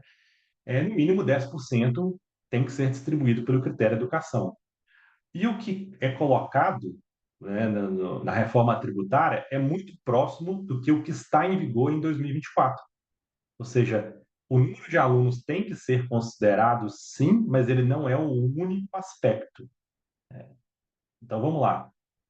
O que está hoje, né? O antes é o 2024 aqui, com base em indicadores de melhorias dos resultados de aprendizagem, do aumento da equidade, considerando o nível socioeconômico. O que está dito na reforma tributária? Com base em indicadores de melhoria nos resultados de aprendizagem, do aumento da equidade, considerando o nível socioeconômico. Ou seja, o mesmo, né? O governo federal, o Congresso Nacional, né, não mudou a sua visão do que entra dentro do critério educação. O que a gente precisa é melhorar o critério educação de todos os estados, né? Cabe discussões com relação ao que entra dentro de cada um desses. Tá? Eu citei a questão do VAF, né? E por que eu acho que é importante aqui, né, destacar tanto o VAF quanto o critério educação. Porque o critério educação, ele tem um mínimo de 10%, mas cada estado, né, determina qual o percentual que quer destinar para a educação. Rio Grande do Sul está 17%, Santa Catarina está com 15%, São Paulo está com 13%, né? A gente tem estados ali com 20%, né? E Minas Gerais colocou 10% para a educação. Podia até ter colocado mais, né? Mas optou por colocar 10%. Tal como Minas Gerais podia ter reduzido o VAF e não o fez. né? E isso teria gerado, na minha percepção, como professor, uma insegurança, uma instabilidade financeira muito maior para todos os municípios de Minas Gerais, e principalmente para os grandes que têm mais VAF. Tá? Então, o índice de qualidade da educação, ele tem esses pesos, né? Desempenho 5, rendimento 2, atendimento 1,5 e gestão 1,5. Isso está definido em lei, né? Isso a gente não consegue mudar. Eu falo, o Estado não consegue alterar esses pesos que foram dados a desempenho, rendimento, atendimento e gestão, né? Como a Paula pontuou, a gente já tem discussões, né, nas esferas da advocacia geral, né, no sistema judiciário, onde a gente tem mudanças previstas por critério atendimento e por critério rendimento. Essas mudanças, inclusive, vão de acordo com um aspecto que a Nicole pontuou, de mais transparência, né, de considerar o quantitativo de alunos. Então, algumas coisas já estão sendo contempladas aqui dentro. Tá? É, Pelo que eu sei, aí voltando aqui como, né, servidor da Fundação João Pinheiro, essa nova resolução, que é onde o Estado tem poder de alterar, né, é, o critério atendimento e o critério rendimento estava pronta antes da judicialização a nível federal. Tá?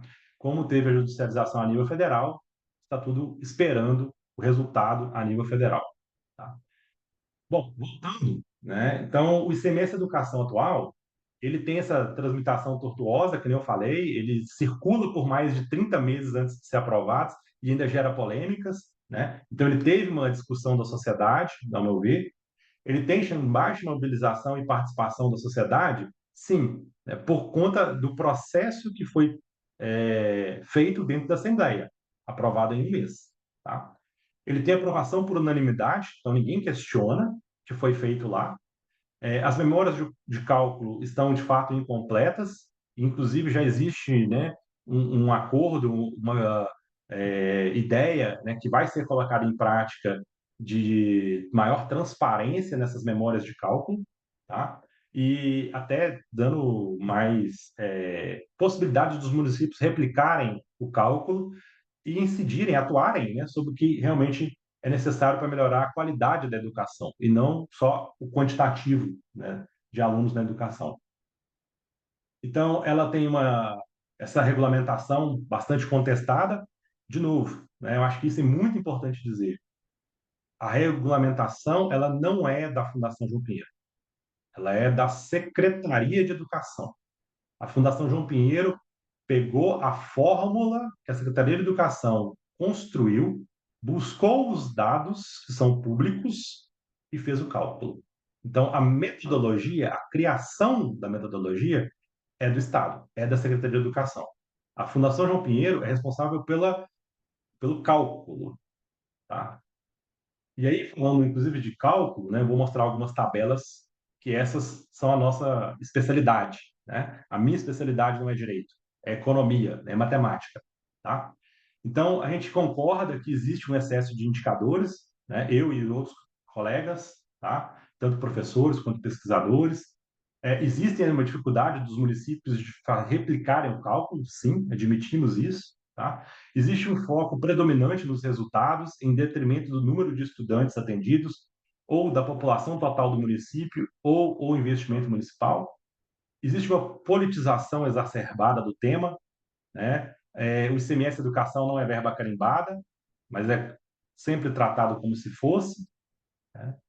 Os valores do critério educação em janeiro de 24 mostraram que, comparados com o período anterior, promoveram, né, que mais municípios pontuassem, mais municípios passassem a receber mais.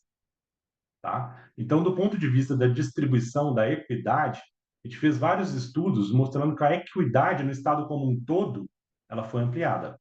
Tá? Então, a gente tem 853 municípios pontuando, nenhum ou outro critério, mas aqui focando principalmente no critério de educação. O critério antigo de educação não permitia que alguns municípios pontuassem, o critério novo de educação permite que todos os municípios pontuem. Né? E o total distribuído, como o peso mudou de 2 para 10, realmente ele teve uma alteração, né, de 28 para 130 milhões de reais. A gente trouxe aqui também, né, eu e o meu colega que construímos, né, junto essa apresentação, alguns dados de Belo Horizonte, e também temos aqui de Contagem e de Betim, mas vamos focar aqui primeiro em Belo Horizonte, só para destacar um aspecto que a gente acha muito importante, né, que quando a gente pega 2 meses, outubro de 23 e janeiro de 24, e por que esses 2 meses? Porque os recursos distribuídos em outubro de 23 e janeiro de 24, eles foram idênticos. Eles foram 99,7% idênticos. Tá? E quando você pega a distribuição desses recursos nesses 2 meses que a gente está marcando, justamente porque os recursos repassados foram idênticos, mas por critérios diferentes, que têm pesos diferentes, como a gente falou, mostra o seguinte: Belo Horizonte, você olha a educação, né? Belo Horizonte não pontuava em educação e passou a receber 158 mil reais no critério educação. Né? O VAF de Belo Horizonte gerou uma perda de menos 5,1%. Só que como o VAF tem um peso de 75%, isso vai impactar lá no final da tabela, na última linha, no índice de participação total de menos 3,5%. Então, mesmo, né, ganhando em educação, a gente nem fez o cálculo ali, porque é só a variação, né? Mas mesmo ganhando em educação, ele perde no VAF, de modo que o total houve perda. Quando a gente vai para Contagem, situação semelhante. Contagem já pontuava no critério educação, passou a receber mais ainda pelo critério educação na lei nova comparada com a lei antiga, um crescimento de 392%, né? Mas no VAF, ele tem um crescimento muito reduzido, de 1%, e no critério população, que foi um critério eliminado pela Assembleia, não foi nem pelo Estado, né? Ele tem uma perda aí de 90%. Né? E, além disso, perdeu no critério PSF, perdeu no critério saúde per capita, perdeu no critério receita própria. Né? Ele tem uma perda em patrimônio cultural, perda no critério cota mínima, perda no critério produção de alimentos, meio ambiente, ICMS solidário. Então, a perda que Contagem tem lá no índice de participação total, menos 4%, não é em função da educação. É em função de uma mudança em toda a lei. E muito se questiona o critério educação. Então, o que a gente aponta, e aí eu, como professor, né, vou dizer o seguinte: por mais que Contagem tivesse todas as suas demandas atendidas, é claro que o resultado de educação vai melhorar. Esse número 207 aqui vai crescer, mas ainda não vai mudar o índice de participação total para um crescimento, porque teve perdas em diversas outras áreas. Tá? Betim, cenário semelhante. Betim cresce em educação, tá? Betim cresce no VAF. E o crescimento de 16% não é em função só do crescimento em educação, que tem um peso 10. O crescimento de Betim, né, na arrecadação total, né, recebendo 73 milhões ao invés de 62 milhões, é muito mais em função do crescimento que eles observaram em VAF. Tá? Então, o VAF é o critério mais importante. E o novo IBS Educação, como a gente já disse, né, vai passar a ser a maior arena de disputa dos municípios, porque é onde os municípios podem atuar, porque nos outros 85%, que é população e cota mínima, não tem como os municípios atuarem. Então, é normal a gente ver, né, os municípios que perderem, seja eles grandes ou pequenos, estarem, né, ajuizando processos e questionando a fórmula de cálculo. Tá? Mas eu acho que essas judicializações, em algum momento, elas vão parar, né? Porque um resultado, digamos, do Estado já foi dado por todas as esferas estaduais e agora um resultado federal, né? Acredito eu que não deva demorar tanto. Tá? Já, né? Para ir para o final aqui, a gente tem algumas oportunidades, alguns desafios, né? Algumas curiosidades, né? Algumas considerações finais a serem pontuadas aqui. Tá? A gente vai ter agora um longo período para construção coletiva. A primeira mudança de ICMS está prevista para 2029, né? E eu espero, como professor, como pesquisador, que não se espere chegar lá em 2029 para depois começar a judicializar algumas coisas, porque a hora de lutar por alguma coisa é agora, né? E a luta é na Assembleia. A luta não é depois que está pronto a lei. A luta é antes da lei ser construída, tá? Maior igualdade, né, horizontal. Então, ainda há muito trabalho para a implementação da reforma tributária, mas os estudos preliminares indicam um bom potencial de redução das assimetrias regionais e municipais.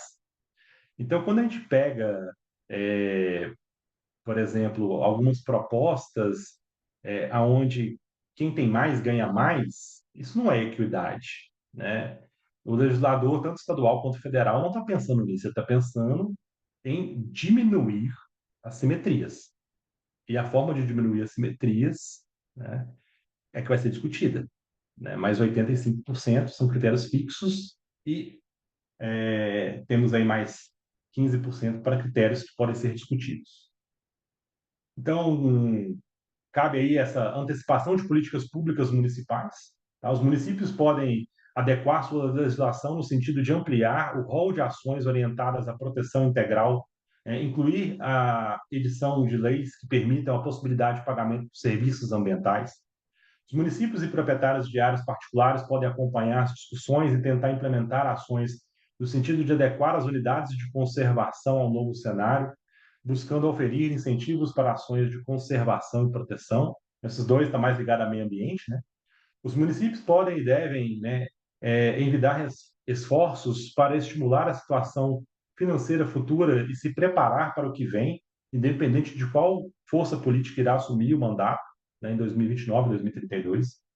Mais do que nunca será importante, né, um plano, uma ação, né, um planejamento cuidadoso, baseado em intensa pesquisa sobre o novo cenário tributário, e é necessária uma articulação entre unidades da federação, tá?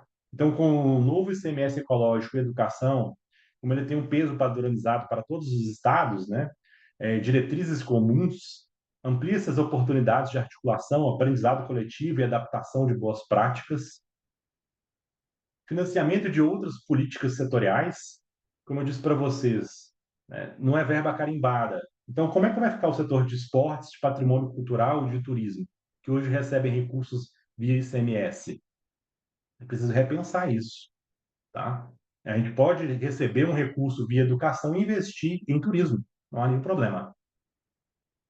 A ausência de um mecanismo de amortecimento. Então, a gente realmente não tem, né, não teve no passado, né, essa tempo de transição, mas para o futuro, né, e a minha ideia é justamente falar mais de reforma tributária do que de educação aqui hoje, a gente tem esse tempo, tá? Então, a gente ainda precisa, né, fazer muito, caminhar muito nesse sentido, né, de discutir, de imaginar para onde a gente vai, de fazer as nossas lutas antes da implementação na Assembleia e depois pelo Poder Executivo Estadual, tá? Então, o cenário é preocupante, sim, né? Mas o cenário, ao mesmo tempo, ele gera uma previsibilidade, né? A gente já sabe quais são os novos critérios, né? E 85%, né, vai ser distribuído de forma sem a interferência dos municípios. Então, acho que a confusão, a briga será um pouco menor, né? Bom, dito isso, eu vou ficando por aqui na minha fala. Não sei se eu me estendi um pouquinho do tempo, né? Mas a ideia, como economista aqui, é falar um pouquinho dos impactos dessa reforma tributária, né, dentro do ICMS educacional. Marciano. Perfeito. Muito obrigado, professor Glauber,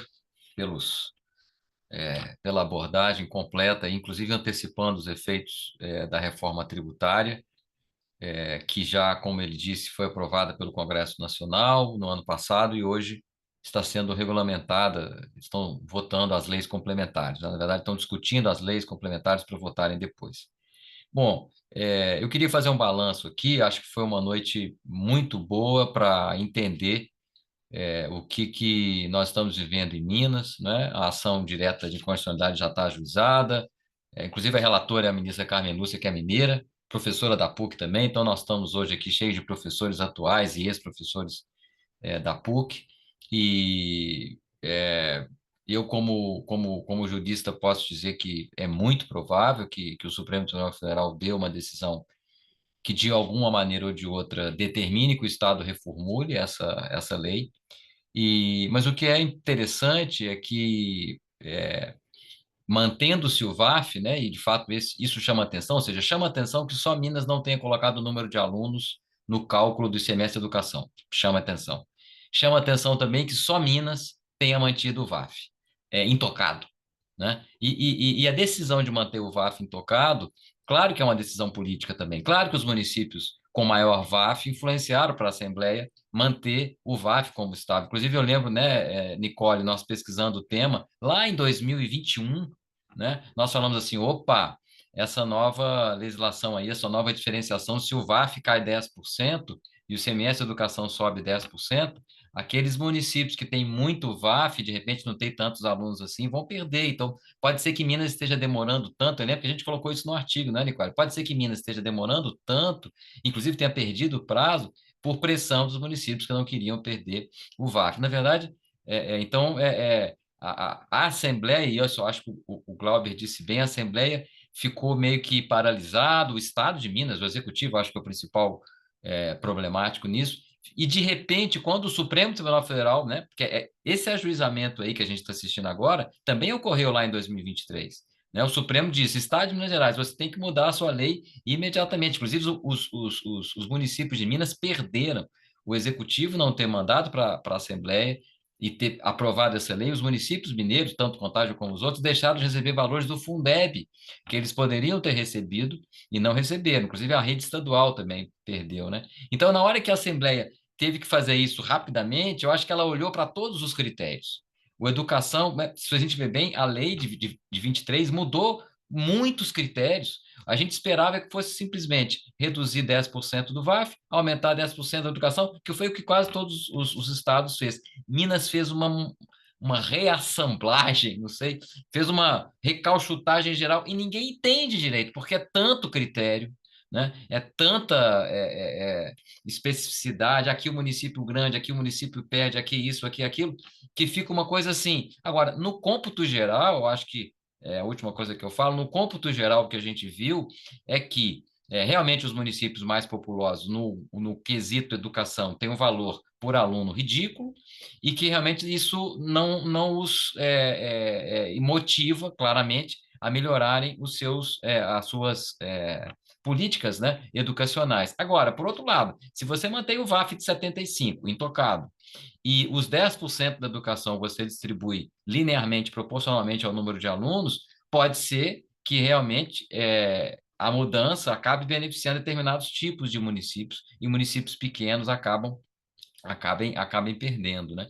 Mas da forma como ficou o critério de educação, é claríssimo que ele não está incentivando nenhum município a efetivamente, ao longo do tempo, melhorar as suas políticas educacionais, né? Mas o critério visto como por exemplo, Betim. Se Betim, que aumentou o VAF, né? Como foi colocado aqui, se Betim, além disso, no critério de educação ainda obtém mais recursos proporcional aos alunos, etc. Ou seja, me parece que mudar o ICMS da educação vai exigir mudar os outros critérios. Não dá simplesmente para mudar só o critério educação e os outros não, né? Então, a Assembleia vai ter que pensar muito para fazer isso. Vamos fazer uma última rodada aqui, o doutor Dalmir quer fazer uma colocação, vamos fazer uma última rodada para a gente encerrar, mas eu já queria parabenizar a todos, dizendo que foi uma noite muito importante para entendermos esse problema. Pois não, senhor Dalmir? Eu agradeço a oportunidade. Agora, falando de ex-professor para o professor aí, os colegas da PUC. Contagem não perdeu em população. O critério foi eliminado. Contagem não perdeu em PSF. O critério foi eliminado. Comparar o critério educação do ano passado com o critério educação desse ano são critérios distintos. O que aconteceu é que alguns critérios foram eliminados para... Vocês perceberam que o mínimo per capita passou de 0,1 para 3,75. Tá bom? O que é o questionamento de Contagem? É que o critério educação está errado, é só isso. Tá? O critério educação está errado. A manutenção do 75% do VAF, a gente não interferiu nisso, em nada. Se quer passar para 65%, a gente acha legal. O que eu não posso é conviver com um erro que será constitucional a partir da reforma. Tá certo? O que aconteceu? Fizeram o ICM solidário com o critério de educação. Se vocês pegarem aquele 1.950.000.000 que eu disse que é os 10%, e dividir por 853, vai dar bem próximo do valor que cada município está recebendo. Por quê? Porque o principal critério você tem lá os indicadores, né, de avaliação. Estão lá, estão perfeitos, ponderados. Agora, você não pode dar para uma cidade que tem 100 alunos o mesmo valor para uma que tem 150 mil alunos. Isso é muito claro. É só isso a minha ponderação, a minha tristeza. Agora, podem ser vistos na MM em 2022. 2022, está no site, tem YouTube lá.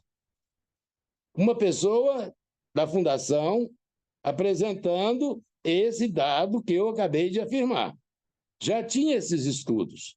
Agora, faltou debate? Faltou.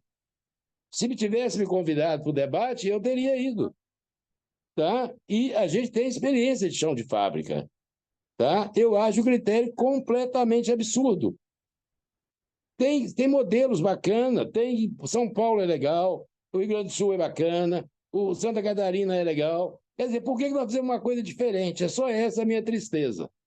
Muito obrigado, gente. Foi bom participar, foi bom entender o que a Fundação pensa, o que a academia pensa. Só que eu mantenho a minha posição. Ele é injusto. Quem tem 100 alunos recebe o mesmo quem tem 150 mil alunos. Muito obrigado. Vamos concluir aqui. Agradeço a todos. Muito obrigado, doutor Dalmi, pela participação. É muito importante ter essa pessoa que está aí, como você falou, na administração do dia a dia do Poder Executivo Municipal, né? E realmente vamos debater esse tema mais uma vez e vamos tentar, inclusive, oferecer subsídios para o STF, né? Para que ele possa dar uma decisão importante. Eu apostaria numa decisão que vai dar tantos meses, para o governo de Minas Gerais alterar essa lei com base em tais parâmetros. E aí vai começar, ou seja, porque aí o STF não faz a lei, que ele não pode fazer, ele não entra nos critérios políticos, mas ele coloca um prazo, e aí vai ser importante a Assembleia discutir, aí vão entrar muitas coisas, mas enfim, deixa eu passar aqui para os outros expositores, começando pela Nicole, depois vou passar para a Paula e para o Glauber. Nicole. Boa noite de novo, pessoal. Eu achei importantíssimo, eu queria só começar falando disso, o quadro que o Glauber trouxe. É claro que a exposição do Dalmi é importante, e ela, de certa forma, a gente não exclui essa percepção, a gente entende também a injustiça dentro dessa lei.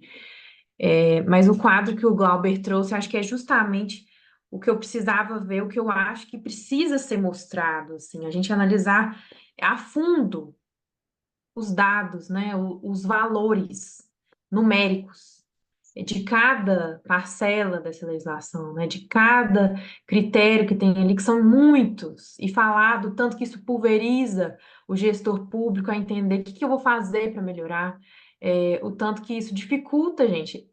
Se a gente está falando de um município grande, por exemplo, Contagem, que tem recursos para analisar a legislação, tem um assessor ali para entender o que a legislação está falando, e tem muitos outros servidores públicos, quando a gente fala de um município pequeno, ele tem quem, assim, não tem muita gente, vamos ser sinceros, assim, falta uma competência, geralmente, né, de forma genérica, uma competência técnica para analisar esse tanto de critério, entender de que forma que isso beneficia, prejudica, como que isso vai ser aplicado, e quando a gente está falando de uma política pública que visa uma situações específicas, né, incentiva situações específicas, é, é preciso que haja um controle sobre isso, é preciso que haja publicidade sobre isso, é preciso que sejam analisados os dados que envolvem isso. Então, acho que isso tem que ser falado e colocado por um economista. Obrigado, Nicole.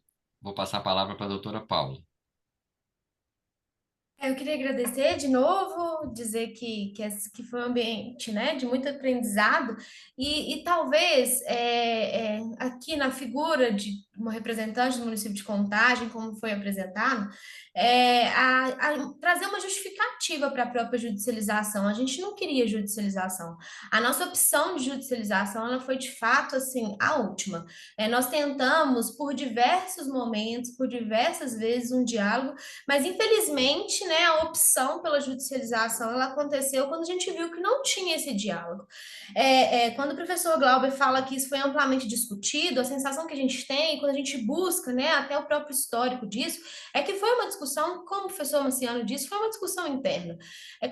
Esse projeto de lei, ele inclusive nem foi, né, da própria iniciativa do Executivo, ele vem dentro de uma Assembleia Legislativa numa pressão absurda para poder ser votado, em apenas um mês e ele não propicia uma participação da sociedade. Você não consegue fazer uma audiência pública, você não consegue fazer uma oitiva, você não consegue chamar os prefeitos, você não consegue fazer ninguém. Um mês é praticamente o recebimento do projeto de lei. Ele passa pela comissão de educação, pela comissão principal e ele vai ser votado. Então, ele não tem essa possibilidade de uma participação, como aconteceu em Santa Catarina, por exemplo. Então, assim, dizer que houve um momento de discussão talvez seja muito cruel para a gente, né? Seja um município grande, seja um município pequeno. Outra questão que eu acho que é interessante a gente apresentar aqui também é com relação a essa questão dos recursos não são carimbados. Os recursos não são carimbados, gente, mas a gente precisa de entender que você ter um critério educação, assim como você tem um critério meio ambiente, você incentiva políticas públicas que estão dentro daquele critério. O professor Glauber apresentou aqui mesmo com relação ao ICMS ecológico, né? O salto que a gente teve de 2012 para cá com relação ao ICMS ecológico. Se a gente não faz isso dentro do ICMS educação, se você fica ali com aquele critério, deixa eu receber o que tiver lá, que o que eu estou fazendo não está adiantando, isso não faz sentido dentro de uma lógica de criação de políticas públicas. Infelizmente, a ideia que a gente trouxe de uma equidade é no sentido de uma justiça mesmo, de critérios que sejam mais justos. Equidade não necessariamente vem numa perspectiva de atender a mais pessoas, mas equidade vem numa perspectiva de tratar os desiguais nas medidas de suas desigualdades, né? Então, a gente criar critérios que sejam mais justos, criar critérios que sejam mais que eles possam ser justificados dentro da lógica de uma criação de política pública. Então é isso. Eu queria, né, trazer essa justificativa para uma prótese de judicialização. Infelizmente, o histórico de Minas Gerais ele já é nessa perspectiva de judicialização, então a gente precisou de uma judicialização para ter uma lei. Agora a gente está precisando de uma judicialização para que essa lei seja adequada à realidade de Minas Gerais e por aí vai. Que no futuro, que lá em 2029 a gente já tem a nossa lei criada com os critérios discutidos e amplamente discutidos, é o que a gente espera. É isso aí. Muito obrigado, doutora Paula. Vou passar a palavra, então, para as considerações finais do professor Glauber. Pessoal, eu queria começar dizendo que eu concordo com muita coisa que foi dita aqui, né, tanto pela Paula quanto pela Nicole, né? Enfim, o que a gente tem, desde que a reforma foi aprovada, a 108, mudando o peso da educação, a Fundação João Pinheiro fez uma proposta para o critério educação. Vocês acham que o Estado considerou a proposta da Fundação João Pinheiro? Não. A gente teve dois projetos, né, protocolados na Assembleia para resolver isso dentro dos 2 primeiros anos, que era o prazo. Isso andou? Não. Depois que se perde o prazo, 9 meses depois, há a judicialização e a correria de fazer tudo em um mês. O Estado fez realmente tudo a toque de caixa. As histórias que eu escutei foram realmente de não podemos baixar o VAF, vamos fazer qualquer malabarismo, mas não vamos prejudicar os grandes, né? E ao fazer tudo muito correndo, né, eles podem ter se equivocado, não estou dizendo que sim ou que não, né, em não considerar de uma forma mais clara, porque indiretamente o número de alunos está lá dentro de educação, mas está de forma discreta lá no atendimento, né? Eles podem não ter considerado o número de alunos. Mas essas discussões também, né, como a gente falou, já estão nas esferas que são possíveis, né? Já teve mudanças previstas, dando mais transparência ao processo, é, propostas, né, dentro da esfera estadual, E agora aguardar o que a gente vai ter a nível federal para poder fazer as mudanças pertinentes, né? Se a mudança for indicada na resolução, é mais fácil fazer a mudança, né? Eu acho que é algo mais simples. Agora, se a mudança indicada for algo que tenha que voltar para a Assembleia, não acho que vai acontecer isso, como o Marciano falou, né? A gente vai ter só uma mudança dentro do critério educação, né? E aí aguardar. Eu acho que é aguardar porque a gente não tem mais o que possa ser feito, né? Eu sei que o papel da Fundação João Pinheiro, né, em tudo isso tem sido fornecer dados, né? Porque a Secretaria de Educação definiu de forma unilateral o critério, né? E não está disposta a mudar ele atualmente. Obrigado, Isso. professor Glauber. Claramente, entre o poder político do Estado, do Executivo, o poder político dos secretários, das diversas pastas, o poder político da Assembleia, esses são e dos municípios, esses são os poderes. O poder da Fundação João Pinheiro nessa história toda é muito diminuto, né? Às vezes me dá a impressão que a Assembleia, os deputados agiram assim: bom, primeiro vamos manter o VAF. Mantendo o VAF 75, a gente meio que protege os interesses dos grandes municípios. Ponto. Agora, vamos pensar aí, educação 10%? E aí? Divide para todo mundo, porque todo mundo ganha. É isso que o Dalmir falou. Vamos atender a todos os municípios, aí todo mundo ganha, aí o VAF, quer dizer, com o VAF ficar 75, os grandes ganharam. Ou ganharam no sentido de não perder, como perderam em outros. Aí o resto a gente vai distribuindo. Poxa, mas o semestre de educação não é isso, né? Então, assim, fizeram uma conta de chegada que não faz sentido do ponto de vista do objetivo constitucional do ICMS Educação, né? Tudo isso muito rápido, muito.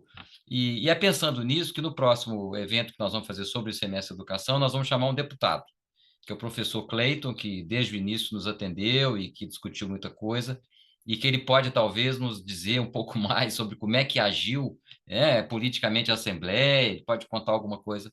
Enfim, nós vamos ter a participação também do doutor Daniel Guimarães, que é do Ministério Público, que também é um outro órgão aí que exerce um poder de fiscalização.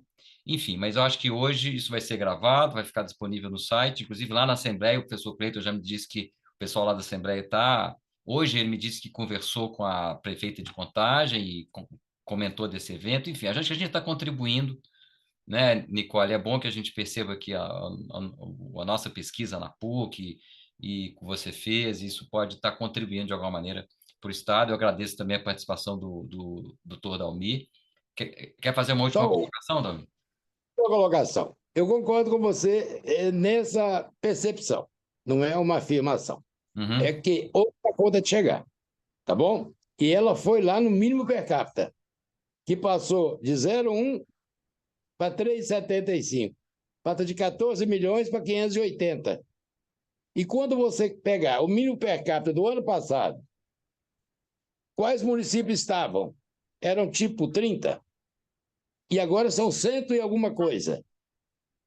E de 14 milhões para 30, eu não me lembro o número, tá? Mais ou menos 30, passou para 580, para 100 e poucos. Aí eu imagino, é uma suposição, que foi a conta de chegar. É. Isso, eu lembro que eu também conversando com o Glauber há muito tempo, a gente já desconfiava disso, porque é estranho. Se você fizer uma coisa matemática, né? O número de municípios que no global, não só na educação, no global, acabaram ganhando mais, pode ter sido grande. E talvez essa foi a grande, o grande móvel da Assembleia. Ah, vamos Exato. dar bala aqui, todo mundo vai pegar um pouco de bala e aí todo mundo vai ficar feliz. Mas, poxa, não é isso, né? E a linha de corte, o critério pobreza, para ter a mínima per capita, era 1/3 da média do ICM, Uhum. é 1/3 da média. A pobreza passou para ser 0,50. Quem recebia média per capita de até 50%, a média do Estado, passou a Passou a ter receber. direito. Com Aumentou o isso, número de municípios. aí esses grandes populosos da região metropolitana entraram aí. É, é isso aí. Tá bom. É isso, Muito gente. Muito obrigado. obrigado, doutor Dalmir, professor Glauber, doutora Paula Azevedo. a nossa mestra, né, pela PUC Minas, Nicole. Eu queria também desejar aqui uma pronta recuperação para a doutora Sara Campos, que foi tão atenciosa conosco, e convidar vocês para assistirem ao evento do dia 20 de junho, que vai continuar com essa discussão. Muito obrigado, uma boa noite a todos e uma boa semana. Até logo. Obrigada, tchau. Logo, boa noite. Boa noite.